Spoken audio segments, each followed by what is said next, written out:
মানুষ তার জীবনে শিক্ষা এবং প্রেম এই দুই লাভ করে তার মাতা, পিতা এবং গুরুর কাছ থেকে।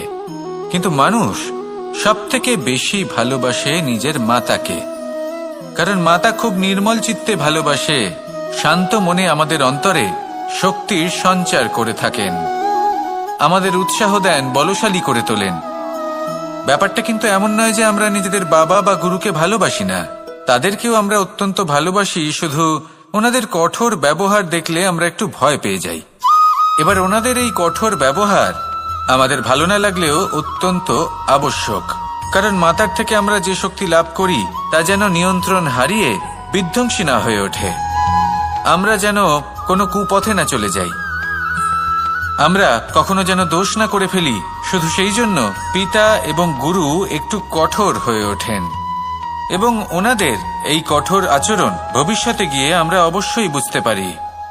জীবনে কিছু বছর আমরা এগিয়ে যাই আর তারপর আমরা বুঝতে পারি যে বাবা এবং গুরু আমাদের যথেষ্ট ভালোবাসতেন, কিন্তু ওনাদের ভালোবাসার বহিঃপ্রকাশ আলাদা।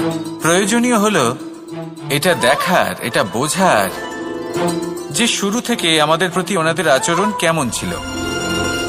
ওনাদের কঠোর হওয়ার পেছনে ওনাদের ভালোবাসাটা বোঝার চেষ্টা করুন, ওনাদের চিন্তাটা বোঝার চেষ্টা করুন, ওনাদের পথপ্রদর্শনের আড়ালে আপনার ভবিষ্যতের জন্য যে পরিকল্পনা ওনারা করেছেন সেটা বোঝার চেষ্টা করুন। তখন আপনারা বুঝতে পারবেন ওনাদের ভালোবাসাকে।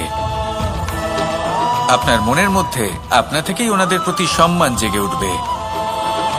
নিজের পিতা এবং নিজের গুরু এই দুজনের প্রতি কৃতজ্ঞতা প্রকাশ করুন আর আমার সাথে ভালোবেসে বলুন, রাধা রাধা।